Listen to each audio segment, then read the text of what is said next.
Yuki Onna.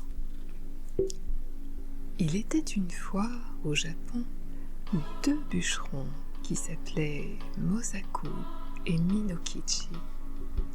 Mosaku était déjà un vieil homme, tandis que son apprenti, Minokichi, ne dépassait pas 18 ans. Les 2 hommes habitaient à environ 5 km de la forêt où ils travaillaient. Mais pour s'y rendre chaque jour, ils devaient traverser une large rivière sur une barque. En effet, aucun pont n'avait résisté au terrible crue de la rivière. Un jour d'hiver, une terrible tempête de neige surprit les 2 bûcherons sur le chemin du retour. Ils se dépêchèrent alors de gagner le ponton du bateau pour traverser la rivière. Mais le batelier avait abandonné son poste et était déjà parti se mettre à l'abri de l'autre côté, avec sa barque. Les 2 hommes décidèrent alors de se réfugier dans la modeste cabane du batelier. L'endroit était vide, à l'exception de 2 nattes étendues sur le sol. Il n'y avait même pas de cheminée, ni aucun moyen de se chauffer. Mais cela suffisait bien pour s'abriter de la tempête de neige, une fois refermée d'uniques porte-fenêtres du lieu.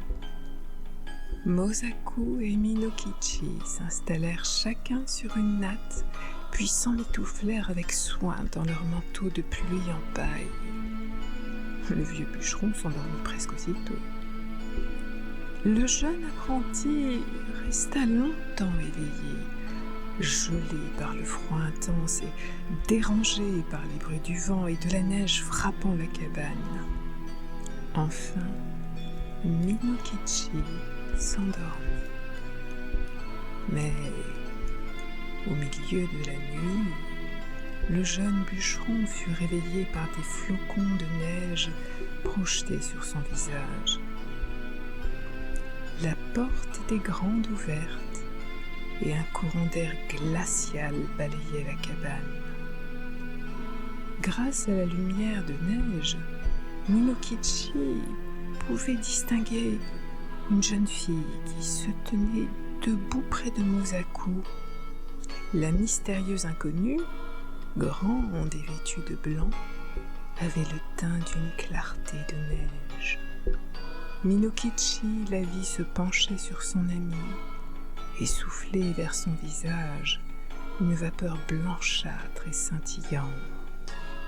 Puis, l'étrangère se tourna vers le jeune bûcheron et, un pas après l'autre, s'approcha de lui. Elle ne le quittait pas des yeux, et lui se sentait fasciné par son incroyable beauté. Mais, au fur et à mesure qu'elle se penchait sur lui, la terreur remplaça l'admiration. Le jeune homme se sentit paralysé par une force mystérieuse. Elle parla enfin.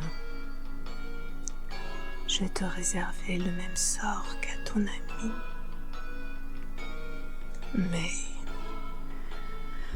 j'ai pitié de toi. Tu es décidément trop joli garçon. » Elle le regarda d'un air songeur. Mais soudain, son regard se fit de glace tandis qu'elle ajoutait : « Si jamais tu dis ne serait-ce qu'un seul mot de ce que tu as vu ici cette nuit, et même si tu n'en parles qu'à ta mère, je le saurai et je viendrai te tuer. As-tu bien compris ?»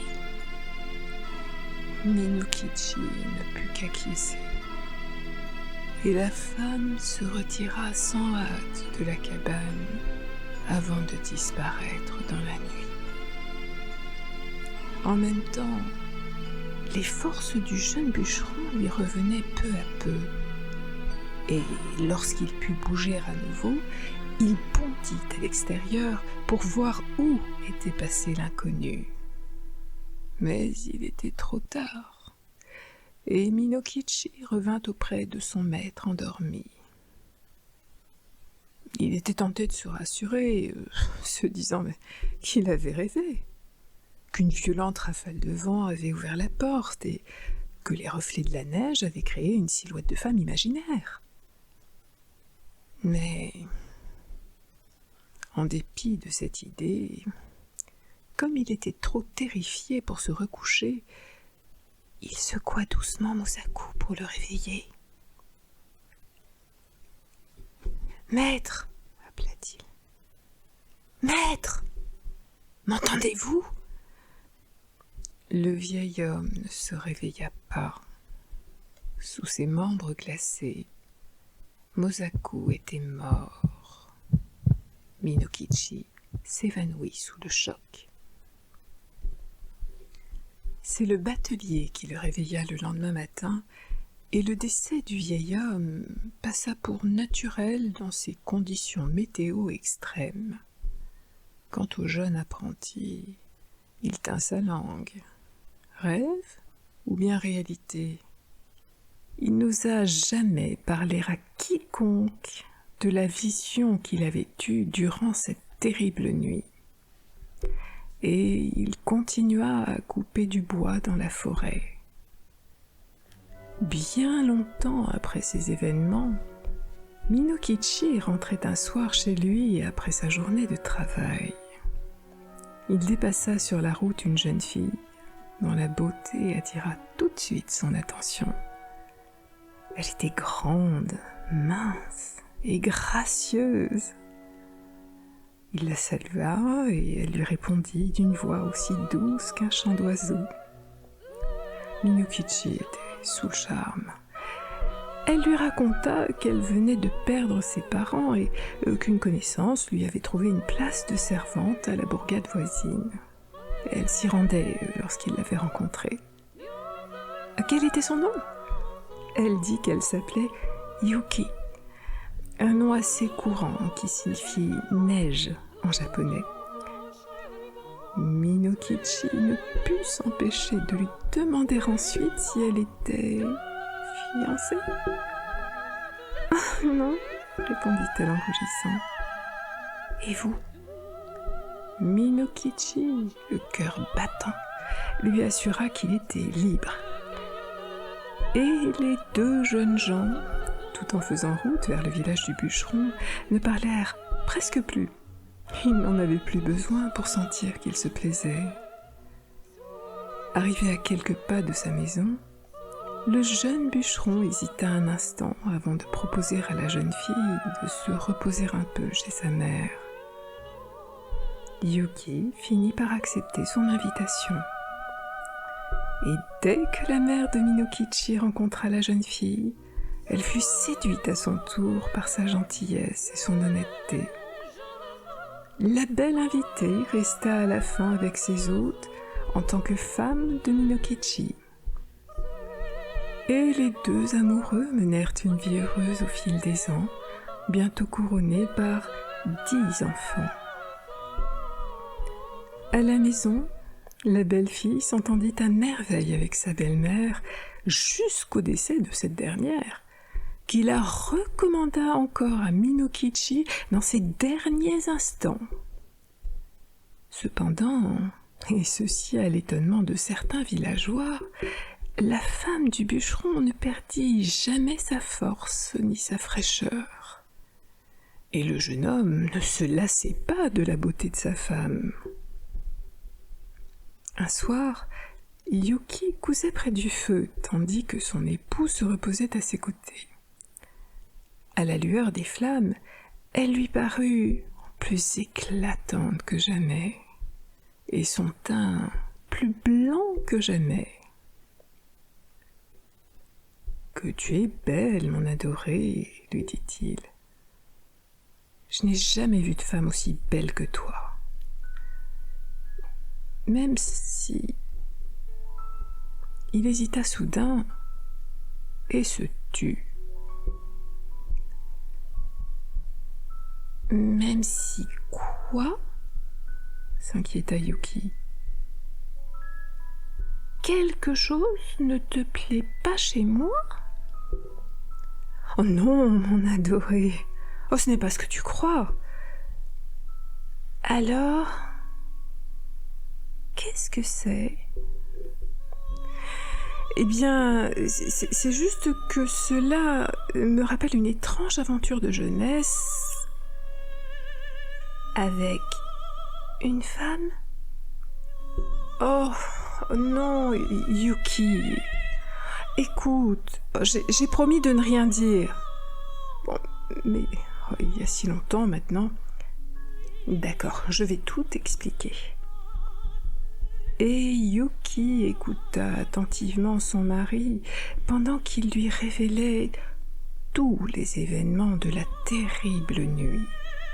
Il lui décrivit la femme des neiges, la mort de Mosaku, et aussi sa promesse de se taire. Oh, Yuki, si tu l'avais vue. Cette chose n'est pas humaine, en dépit de sa beauté. J'étais terrifiée. Mais il est vrai que lorsque je te regarde ce soir, si belle et si blanche de teint, je ne peux m'empêcher de trouver que vous vous ressemblez. Et c'est la seule créature dont la beauté puisse égaler la tienne. Mais alors, le doux visage de Yuki se métamorphosa en un masque de violente colère. Ses yeux noirs foudroyèrent Minokichi tandis qu'elle criait. « C'est donc ainsi que tu respectes ta parole, misérable mortel. N'avais-tu pas juré? Si nos enfants ne dormaient pas dans les pièces voisines, je t'anéantirais sur le champ. » Le jeune homme, stupéfait, la dévisageait sans oser prononcer une parole. L'atroce créature se rapprocha de lui d'un air menaçant. « Mais si jamais j'entends une seule plainte de nos enfants te concernant, je reviendrai. Je te le ferai payer. Entends-tu ? » Oui, balbutia enfin le malheureux bûcheron. Je suis désolée. Je ne pensais pas... Mais Minokichi ne termina jamais sa phrase. Sous ses yeux épouvantés, la femme des neiges devint peu à peu aussi floue qu'un panache de fumée dont les volutes se dissipent. Réduite à quelques filaments de vapeur blanchâtre et scintillante, la silhouette perdait en même temps sa voix. Ses dernières imprécations s'évanouirent dans un murmure presque inaudible, tandis que ses derniers scintillements s'éteignaient en s'engouffrant dans la cheminée. Minokichi ne revit jamais la femme des neiges.